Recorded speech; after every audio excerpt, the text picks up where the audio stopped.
Are getting some breaking news in the investigation into the disappearance of Nancy Guthrie. Search for Nancy Guthrie. She's now been missing well over a... She walked through that front door and she already knew. Not because she had read the police report.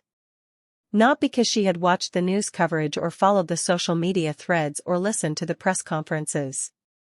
She knew because she had spent 28 years inside the Federal Bureau of Investigation building cases against people who thought they were smarter than everyone around them.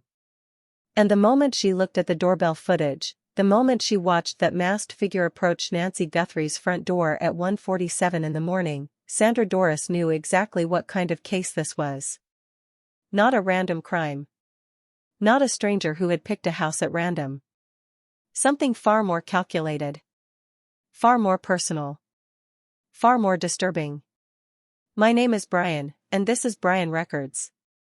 We cover the Nancy Guthrie investigation with confirmed reporting, verified evidence, and the kind of depth that actually changes how you understand this case. Today we go inside the analysis of the woman who read this crime correctly before anyone else was willing to say it out loud. There is a specific kind of knowledge that only comes from proximity to evil.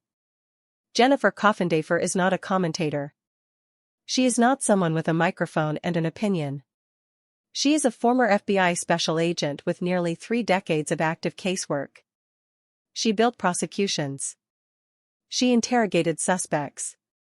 She read crime scenes the way a doctor reads an X-ray, seeing things that the untrained eye simply cannot register. And when she turned that trained eye toward what happened to Nancy Guthrie, what she found was not ambiguous. Nancy Guthrie was 84 years old. She lived alone in the Catalina foothills of Tucson, Arizona. She used a walker.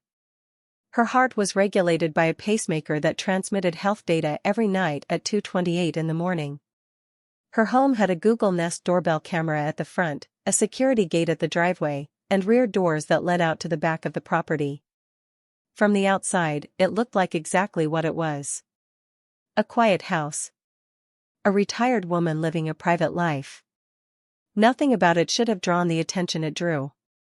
But Coffindafer noticed something in the early evidence that most people watching the news coverage walked right past.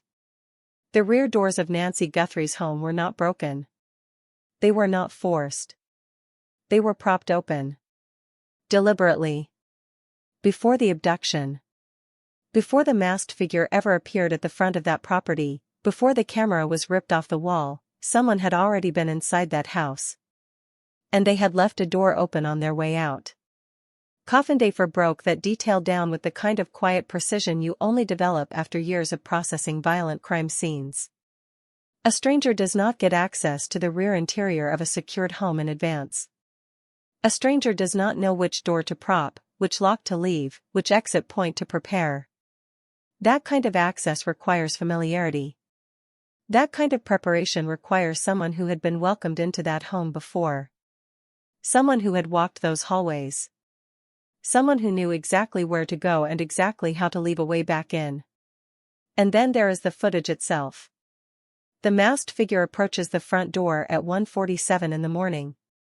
Head down immediately. Moving directly toward the camera.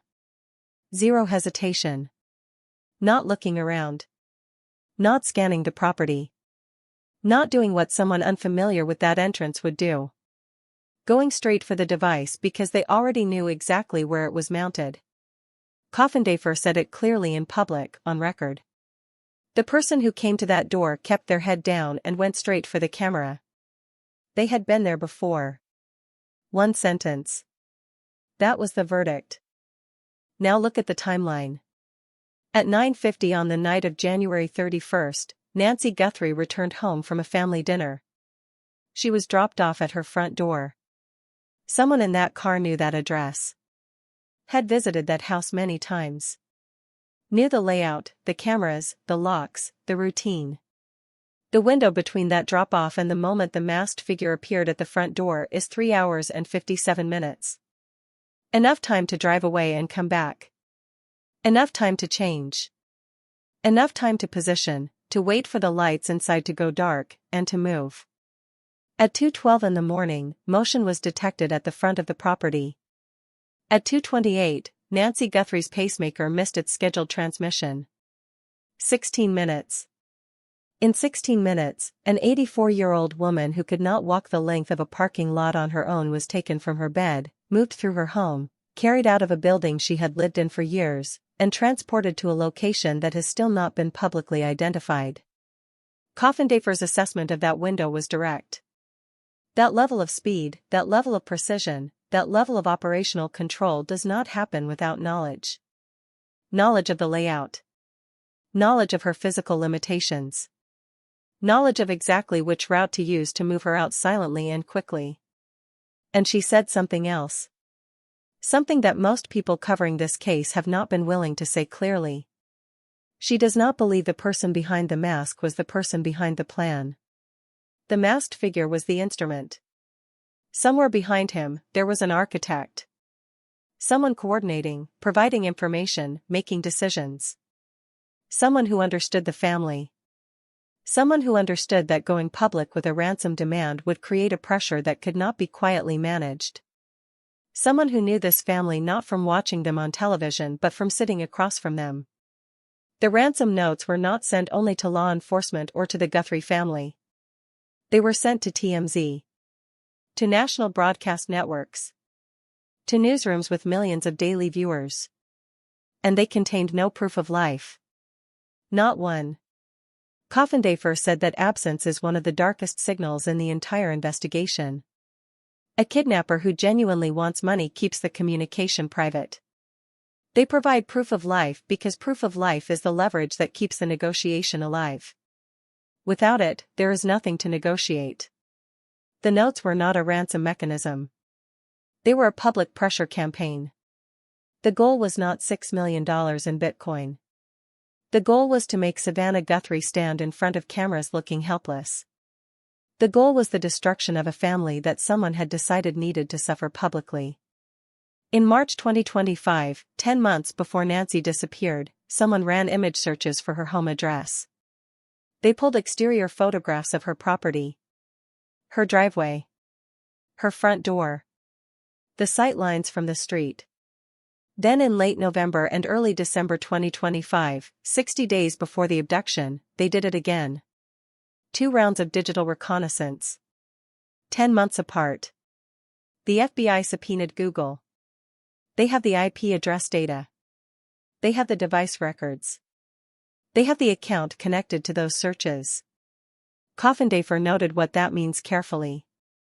A complete stranger with no prior access to that address would run those searches to learn what the property looked like.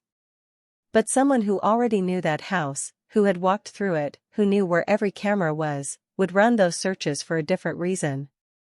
To confirm something specific. To verify an angle. To make sure the approach they had already planned would work exactly the way they needed it to. Right now, DNA recovered from a glove found 2 miles from Nancy's home is being processed at Quantico through probabilistic genotyping software. Cell tower data from the night of February 1st is being cross-referenced against known individuals. Blockchain forensics teams are working the Bitcoin wallet. The IP address trail does not disappear. It never disappears. Jennifer Coffindafer has watched cases like this break open for 28 years. She says the person at the center of this investigation believed the plan was perfect. Believed the digital trail would not matter. Believed they were above consequence. And she has seen that psychology before. She knows what it produces. It produces one mistake. One thread that pulls. And when that thread goes, everything built around it comes down with it. Nancy Guthrie deserves someone who does not stop. Coffindafer has not stopped. This case has not gone cold. It is building. And Brian Records will be here when it breaks.